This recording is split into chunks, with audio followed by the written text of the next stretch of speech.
খামেনির পর ইরানে নতুন ক্ষমতার খেলা, ছায়ার আড়ালে সামরিক শাসনের দম্ভ চলছে।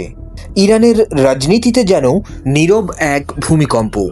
দীর্ঘদিনের সর্বোচ্চ নেতা আলী খামেনির মৃত্যুর পর দেশটির ক্ষমতার কাঠামোতে এসেছে বড় ধরনের পরিবর্তন। রয়টার্সের এক চাঞ্চল্যকর প্রতিবেদনে বলা হচ্ছে, ইরান এখন আর একক নেতৃত্বে চলছে না, বরং কার্যত একটি যৌথ যুদ্ধকালীন নেতৃত্বে পরিচালিত হচ্ছে। নামমাত্র সর্বোচ্চ নেতা হিসেবে দায়িত্বে আছেন মুজতবা খামেনি, তবে তার ভূমিকা অনেকটাই প্রতীকী। মূল সিদ্ধান্ত নেওয়ার ক্ষমতা তার হাতে নেই বললেই চলে। তাহলে কে চালাচ্ছে ইরান?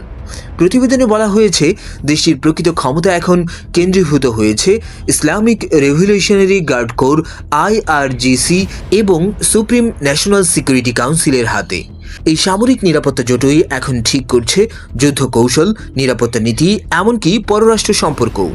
অর্থাৎ এক কথায় বলা যায়, ইরানের রাজনীতিতে এখন বেসামরিক নেতৃত্বের চেয়ে সামরিক প্রভাব অনেক বেশি শক্তিশালী হয়ে উঠছে। বিশেষজ্ঞরা বলছেন, এই পরিবর্তন মধ্যপ্রাচ্যের ভূ রাজনীতিতে বড় ধরনের প্রভাব ফেলতে পারে। কারণ যেখানে সিদ্ধান্ত নেয় সেনা ও নিরাপত্তা বাহিনী, সেখানে কূটনীতি নয়, শক্তির ভাষাই বেশি প্রাধান্য পায়। ইরান কি তাহলে ধীরে ধীরে এক নতুন ধরনের শাসন ব্যবস্থার দিকে এগোচ্ছে, নাকি এটি কেবল যুদ্ধকালীন অস্থায়ী পরিবর্তন?